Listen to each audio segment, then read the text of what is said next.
Way down among Brazilians, coffee beans grow by the billions, so they've got to find those extra cups to fill. They've got an awful lot of coffee in Brazil.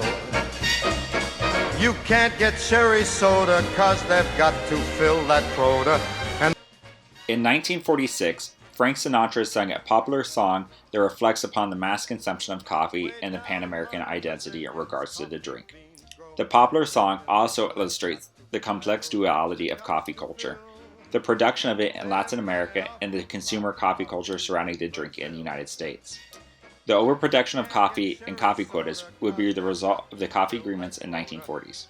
Consequently, the reciprocal trade relationship between Latin America and the United States throughout the 1940s would be illustrated through coffee via the Good Neighbor policy. Coffee provides a lens to examine American cultural history through foreign policy and change of cultural norms at home.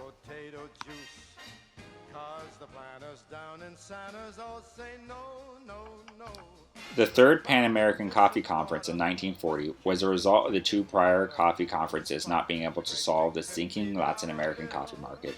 The delegates of the Latin American coffee industry met in New York, in order to address the issues of the pre-war coffee industry. The delegates felt that there would most likely be a total collapse of Latin American coffee industry without intervention. The Pan American Coffee Bureau would go on to call another coffee conference to demand the intervention to the Latin American coffee industry. In this third conference, there would be call for a quota system, and due to the looming crisis, the agreement passed. This pressure produced by war would be solved through the creation of a coffee quota system. The U.S. would become more concerned with the depression of Latin American coffee market via its Good Neighbor policy. The quota system and the Inter-American Coffee Board were set up to mitigate radicalism in South America. While Hitler waged war in Europe, much of the world's coffee importation was cut, resulting in 10 million bags of the coffee from being imported. This was roughly half the consumption of coffee in the world. This shook to the world's coffee market, which invoked the Good Neighbor policy by FDR, in which the United States saw itself as a protector of its Southern American neighbors.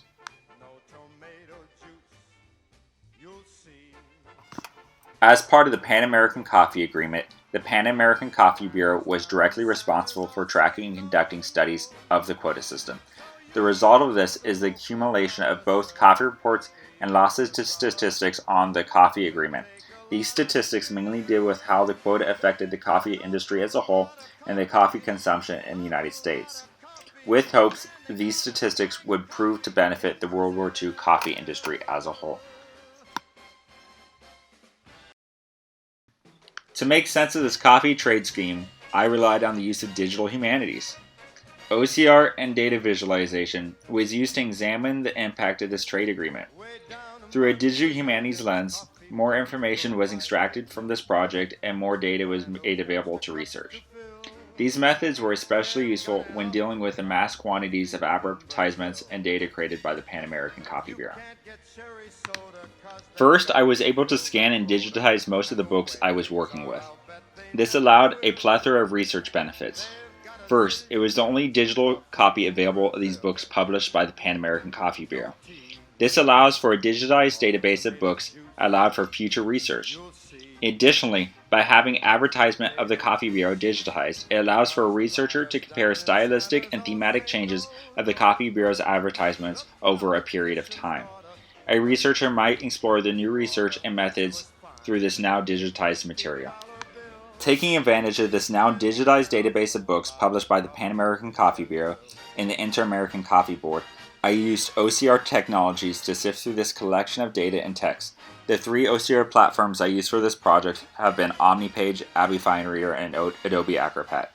These platforms allow for data tables to be easily extracted and then visualized. These visualizations through data from a range of reports show the coffee agreement spread the importation differently than free trade would allow. In doing so, hoping to prop up the coffee industry as a whole, data visualizations become more important when looking at both the coffee quota established by the agreement and the availability of coffee to the U.S. citizen. We can see the amount of coffee has decreased after the years of the Pan American Coffee Agreements, where Americans now are consuming half the quantity of coffee than during the agreement years.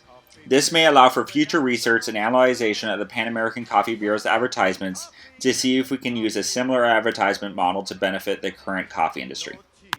My name is Clayton Hale. I'm a student at the University of California, Berkeley, where I'm researching the entanglement of coffee culture and foreign policy during World War II era America.